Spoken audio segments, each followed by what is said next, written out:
Den här resan är en dröm jag har haft länge. Jag tycker kronhjorten är bland de vackraste och mäktigaste vilt vi har i vår del av världen. I denna drömresa tillsammans med Weidman hoppas jag kunna få uppleva kronhjortarna med alla mina sinnen. I denna dröm finns det också en tydlig målbild.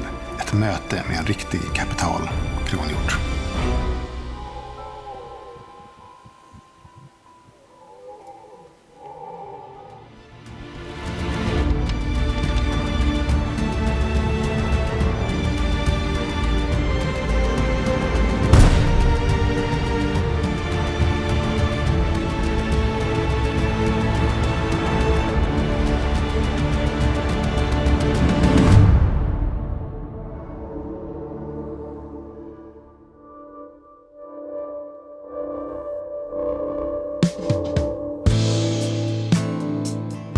Detta är 6:e gången jag ber mig utomlands för att jaga och 3:e gången tillsammans med Weidman. Att åka på jaktresa för mig handlar om mycket mer än att bara jaga. Det handlar om att förbereda sig rätt, att bygga drömmar och förhoppningar, att möta nya människor, nya kulturer och skapa minnen för livet. När jag är på en jaktresa lever jag i stunden, jag andas jakt om dagarna och drömmer om jakt på nätterna. Fokusen är total. I sway in time with the wind.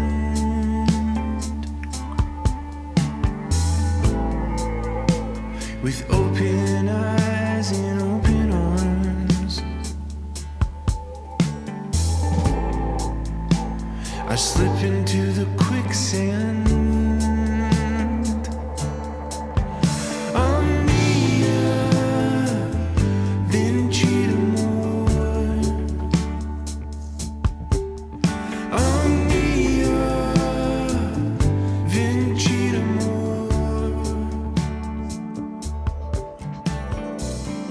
För mig är denna resa en dröm, och för mig är mina drömmar viktiga. Jag ska göra allt som står i min makt för att denna dröm ska bli så bra som bara möjligt. Jag är väl förberedd, väl inskjuten, väl tränad och väl påläst om det är vilt jag ska jaga. Jag väljer även att jaga kamouflage. Kronhjorten har en fantastisk syn och jag vill maximera mina chanser till att vara den som upptäcker hjorten innan hjorten upptäcker mig.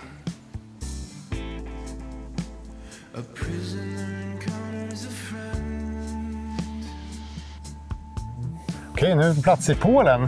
Och det är faktiskt 3:e gången jag är med och reser med Weidman. Ja. Och nu är det dags för lite kronhjortsjakt. Ja, precis. Vi var väl i Kroatien första gången, va? I Kroatien, vi har varit på drevjakt i Polen också, förut på just den här marken. Ja. Men nu är det dags för kronhjortsjakt. Ja, och vilket väder vi har. Ja, helt det är fantastiskt. lite för varmt, men det ska nog bli bra ändå. Vad är det som är så fantastiskt med just kronhjortsjakt i brunst då? Ja, men alltså brunstjakt generellt sett är ju, dels är det en fantastiskt rolig jaktform givetvis. Att kunna smyga runt och liksom komma nära djuren på ett helt annat sätt än vad man kan göra i andra fall. För då är de, när man brunstar, eller när djuren brunstar, så är de oftast väldigt, väldigt upptagna. Det som är svårt är ju hindarna däremot, de är ju väldigt vaksamma, oftast i kronhjortarnas fall då.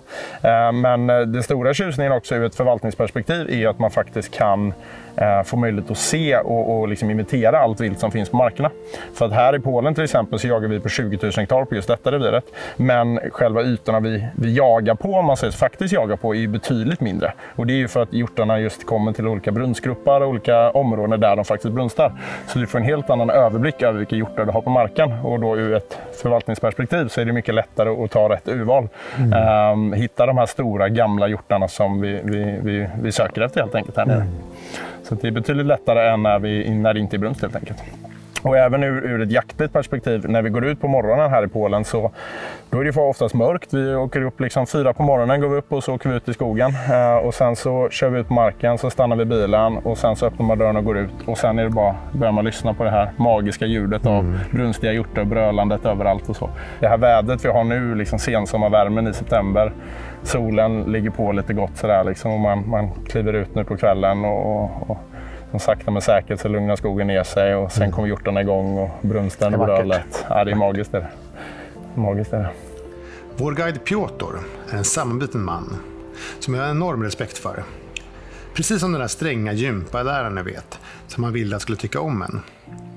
För varje gren jag kliver på, eller plötsliga rörelser jag gör, så känns hans bekräftelse bara längre och längre bort. Om jag har ett mål med den här resan så är det, ja, förutom att fälla min drömhjort såklart, så är det att få en kram av Piotr efteråt.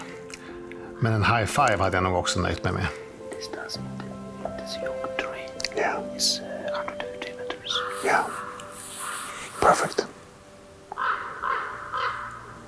So they're like walking like this or like this, maybe. The morning, go that way. Okay. The bush door. Maybe going here. Okay. Wind is the same. Yeah. In the morning, yeah. Ja, nu har vi gått ungefär 1 kilometer. Och nu har vi valt att sätta oss här vid en liten inäga vid en liten plantering. Där vår guide berättade att han såg en riktigt fin hjort häromdagen. Så de kommer förhoppningsvis passera här vid skymningen. Jag håller tummarna för det i alla fall. Det är planen, så vi får se vad som händer. Men Daniel, nu ska vi ut och jaga här. Och du har ju drömt om det här, vet ju jag personligen. Ja, men absolut. Det vad var har en du dröm liksom? länge. Och jag skulle säga att det är fyra anledningar. Först och främst är det ju liksom upplevelserna. Det här med att få smyga runt bland de här brölande hjortarna och få suga i sig liksom jakten i sin helhet. Sen är det ju att få smaka på en annan jaktkultur. Polen har ju jag en erfarenhet av. Det är ju en fantastisk jaktkultur här. Ja, verkligen. Enorm respekt för vilten. Enorma traditioner bundet kring jakten. Det är så fantastiskt att få ta del av. Sen är det gemenskapen. Kvällarna, dagarna, nätterna, morgnarna, alltihopa tillsammans. Man är ett lag tillsammans som bygger minnen för livet. Man delar varandras stories och får nya bekantskaper för livet. Och sen, sist men inte minst, drömmen om den kapitala kronhjorten. Den finns där i bakhuvudet hela tiden. Ja, precis. Nej, men det är just det här också, på det här som du nämner också, det här med sociala och så vidare. Det är ju en fantastisk bit av att åka på jaktresa utomlands. För att man åker ju likasinnade från olika delar av världen och olika delar av Sverige. Man åker dit av en anledning, för att man älskar jakten. Och just att hitta, liksom, vi har ju jättemycket resenärer som reser med oss som hittar sina vänner för livet nästan. Liksom. Man åker på en resa varje år tillsammans, man jagar lite hemma i Sverige och så vidare. Så det är ju en väldigt stor del av jaktresor. Utöver då liksom nya jaktkulturer och nya marker och träffa på liksom guider och allt vad det är. Liksom. Utöver själva liksom jakten i sig. Då. Så att, sen är ju jakten här nere ju liksom men det är ju en dröm för många liksom, att smyga runt på brölande hjortar. Det blir ju inte bättre. Liksom. Och vi kan ju faktiskt inte göra det i Sverige. Så att, då är det fantastiskt att kunna åka till nästan ett grannland i alla fall. Det är bara lite vatten mellan oss. Och kunna åka ner hit och njuta av den här fantastiska jakten.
So Piotr, what do you think about this stag? I listened. It's very young, but it's big. It's maybe 6 kilo. It's too young. But we're gonna save that a couple of years, right?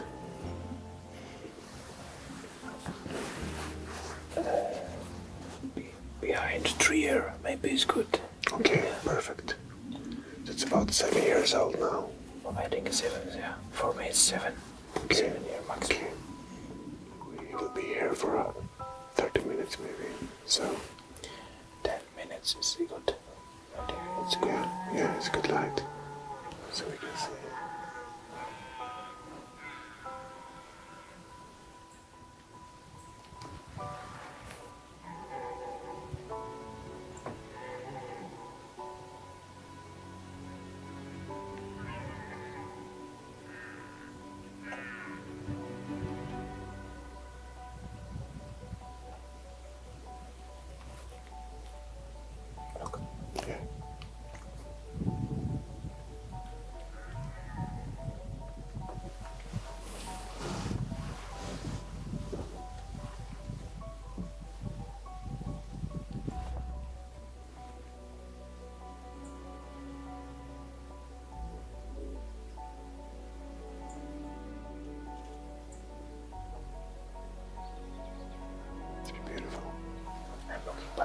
It's good. It's stuck. Okay. It should. Okej.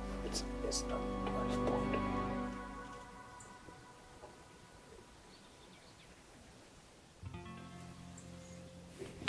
Ja, vi har haft en helt underbar morgon här i ett högt torn utanför 2 stycken stora vallar. Vi har fångat dagens första ljus och vi har hört en hel del brölande. Vi har suttit och tittat på en grupp med en hjort och 3 hindar. Han har vallat runt på dem här ute på vallen. Men vi gjorde bedömningen att den var otroligt fin men fortfarande för ung, ungefär 7 år gammal. Så vi låter den gå vidare några år till och jag får leta vidare efter min drömhjort.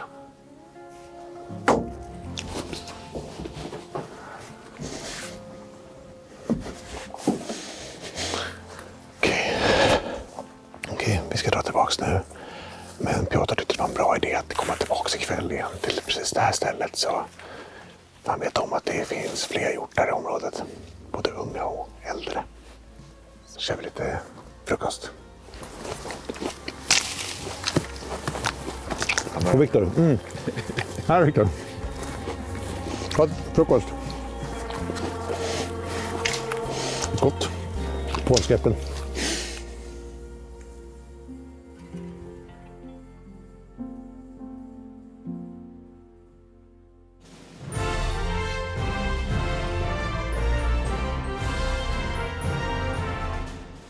Idag råkar det vara så att vi har ett födelsedagsbarn med i gänget också, så att det är en perfekt ursäkt att få laga lite mat. Så idag tänkte jag bjuda på en grillfest. Det blir en grillad skaldjursceviche till förrätt. Till varmrätt blir det en grillfest med en vildsvinsporchetta. Det kommer bli grillad eldost, massa grillade grönsaker, grillat vitlöksbröd och en chimichurri och en tryffelaioli.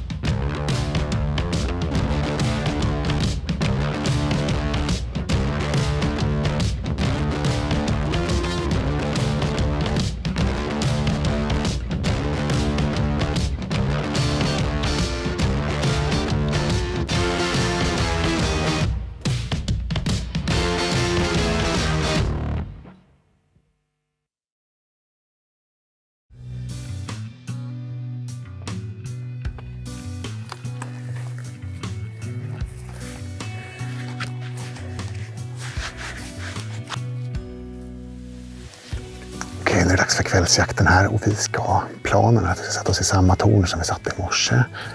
Där hade vi ju ett härligt observation på en lite yngre hjort. Men vår guide vet om att det går en äldre och större hjort där också som brukar bråka med den här hjorten om kvällarna och om nätterna. Så att vi ska dit och försöka se om vi kan få se den också. En septemberkväll i slutet av september i Polen. 25 grader varmt. Helt fantastiskt. Solnedgång. Men inte så jäkla bra för brunsten. Men otroligt skönt att vara ute. Otroligt behagligt. I morse hade vi ju en hjort som var framme. En som vi tyckte var för ung. Och sen hörde vi att det var en äldre hjort inne i skogen. Så nu ikväll är vår guides teori att den här äldre hjorten kommer komma fram här och försöka utmana den här yngre hjorten. Om han inte gör det, om vi hör honom fast han inte kommer ut, så är vår plan B att försöka smyga på honom. När det är så här varmt ute så är hjortarna senare än vanligt. Så att det kan vara så att de liksom kommer ut när det börjar bli mörkt först. Men vi håller tummarna. Okej, vi har bara hunnit sitta här i 5 minuter ungefär så kommer det börja ramla ut hindar och kalvar här nu på fältet. Vi har än så länge en hind och 3 kalvar. Nu kommer en mamma till här och så är det en spets. En spetshjort kommer ut nu.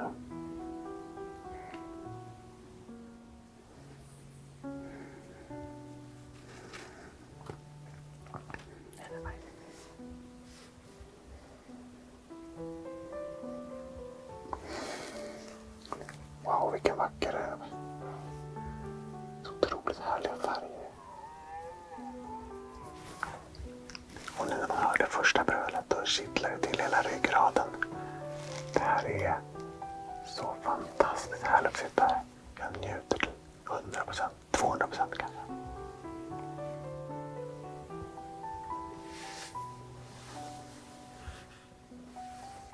Ja, vi har börjat höra de här brölandet ordentligt nu.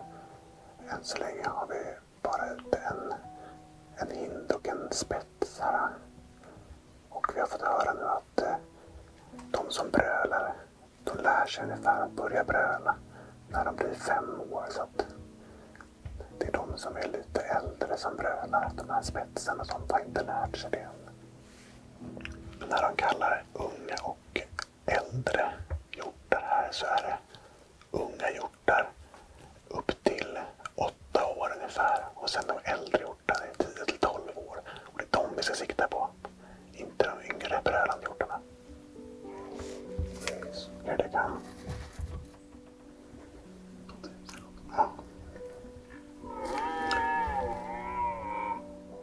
Piotr, what do you think about this one? It's 5 kilo. Maybe 5.5 kilo. How old do you think? 7 maybe 8 years.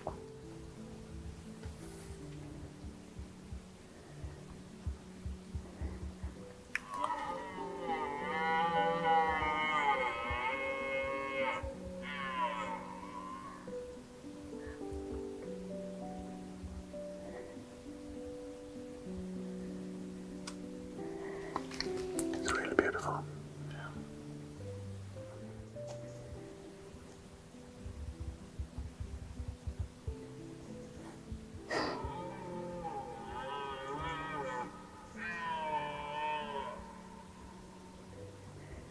Okej, nu har vi kommit ut en riktigt vacker, superfin hjort här.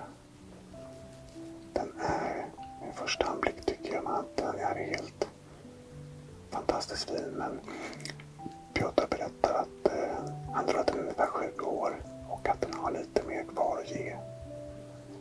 Så vi låter han leka runt med sina hindar här nu och låter han växa på sig några år till. För mig är det viktigt att inte bara få med mig en trofé hem från den här resan. Jag vill ju verkligen vara med i den här förvaltningen. Oj.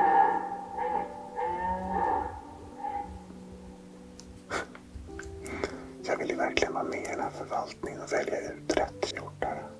Det som är så fantastiskt med den här jaktformen är att man faktiskt kan göra det. Man kan vara sjukt selektiv. Och jakten på min drömhjort fortsätter.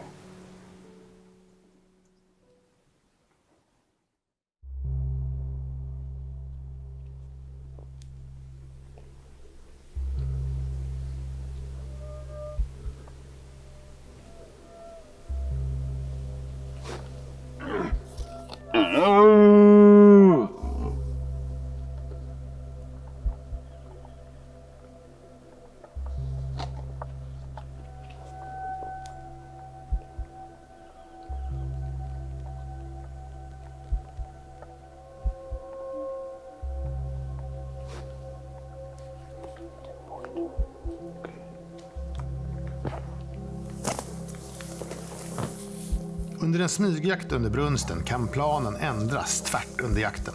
Vi stannar ofta och lyssnar. Vi försöker genskjuta hjortarna helt beroende på vart ifrån vi hör brölandet.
Yes.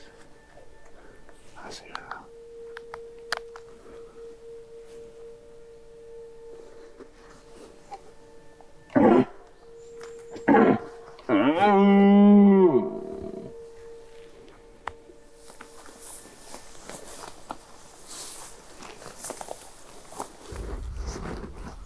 Yes.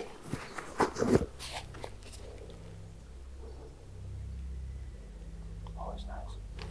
You like one? Okay.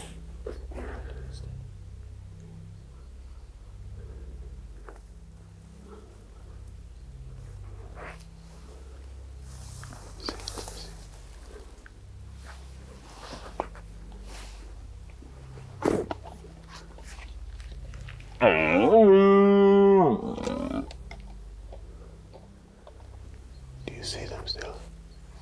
Looking away.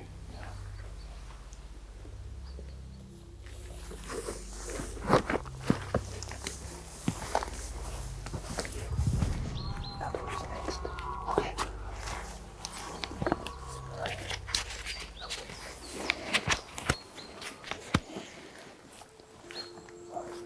Wow, it's nice.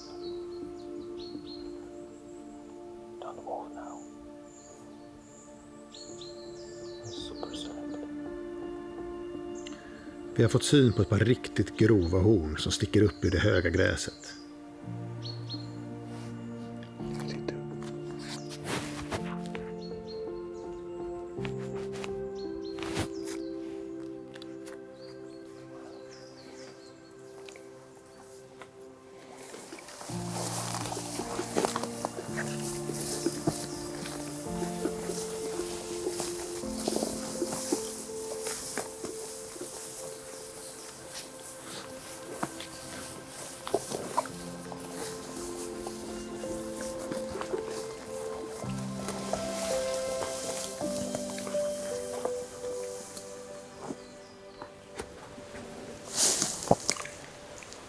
Ser han bara hornen på en hjort som ligger nedbäddad där borta. Smyger närmare.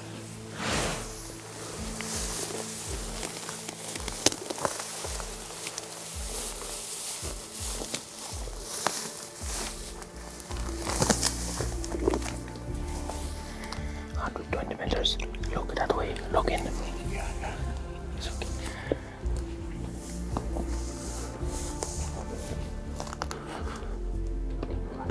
Yeah, I see. Yeah, I see the rack. Wait. Piotr berättar om sin plan. Hjortar som denna lurar man inte i första taget. Den här hjorten har blivit gammal av en anledning. Han kommer försöka locka på den och försöka få hjorten att resa sig upp. Han säger åt mig att göra mig redo. Vi kommer bara få en chans nu. Och det kommer troligtvis bli ett läge rakt eller snett framifrån. När den reser sig upp måste jag vara redo att ta den här chansen.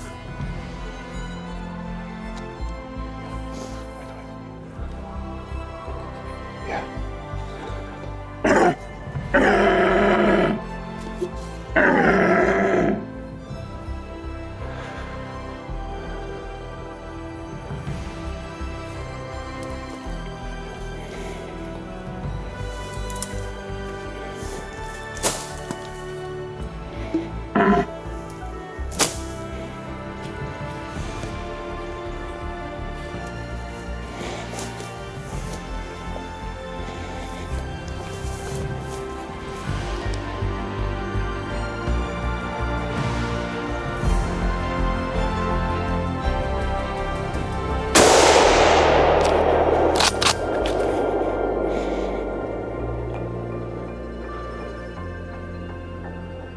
Skottet gick av och hjorten försvinner in i skogen. Det knakar och det brakar, sen blir allt bara tyst. Trots att skottet kändes bra och jag hade bra stöd så börjar man alltid tvivla på sig själv när man inte ser viltet lägga sig ner. See? What's up? I don't know. Okay. That's not no good reaction. No. Come on. Let's see.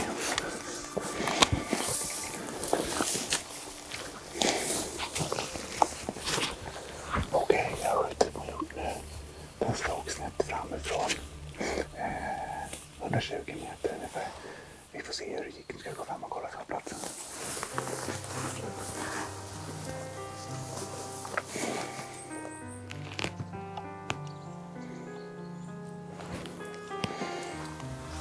Från skottplatsen följer vi blodspåren cirka 100 meter. Och där ligger han, min drömhjort. Oh shit, det är den. Nice.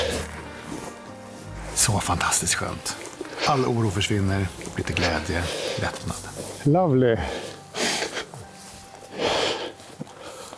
Fantastiskt. Shit.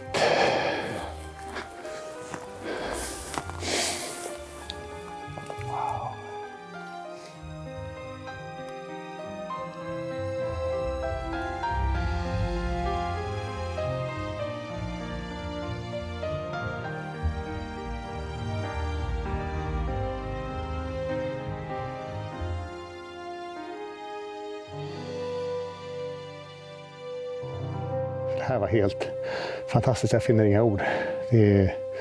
Den är så vacker och det var så otroligt spännande ansmygning.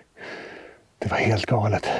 Vi trodde den låg ner i det höga gräset, men den var egentligen bara ner i en svacka. Sen när han började locka på den så kom den närmare och närmare. Tills den till slut ställde och tittade på oss. Och då förstod vi att det var sista läget vi hade. Sista chansen. Och det gick jättebra. Helt fantastiskt. Jag är lycklig. Det här är en stor dröm för mig som precis har gått i uppfyllelse. Och inte nog med det. Jag lyckades få guiden att le och krama mig. Det var stort. Det var nästan ännu större. Polska traditionen är väldigt viktig och eftersom det här är min första hjort så kommer Piotr att spela en liten sång för oss. Det är hjortens sång.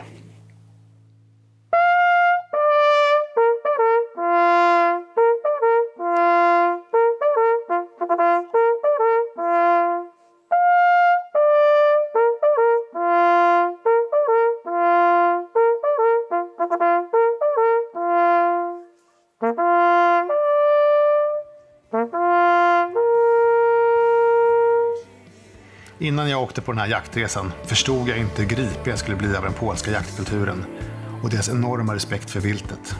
Att få gå sida vid sida så här med en kompetent guide som Piotr, det har fått mig att inse hur mycket man verkligen har kvar att lära om jakten och om viltets beteende. Och det var mycket tack vare Piotr som jag till slut fick möta min drömhjort. Varje gång jag ser den här trofén hemma så kommer jag blicka tillbaks på alla de oförglömliga minnen som vi har skapat här tillsammans i Polen.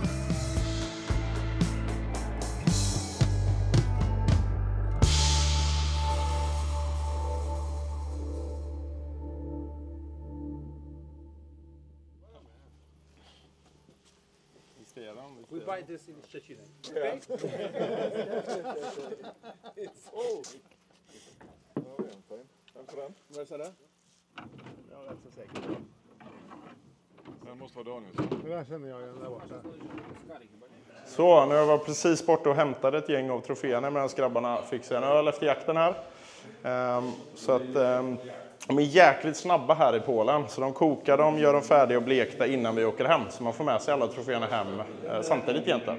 Och det är en av fördelarna med att vi kör bil också. Så att nu har vi ett gäng här. Så att nu ska vi köra lite invägning och väga troféerna och se. Så att jag tror killarna är rätt förväntansfulla mot vad de väger. Det ligger ett gäng medaljer. Som vi tror i alla fall. Vi får se vad det blir. Spännande. 7 kilo.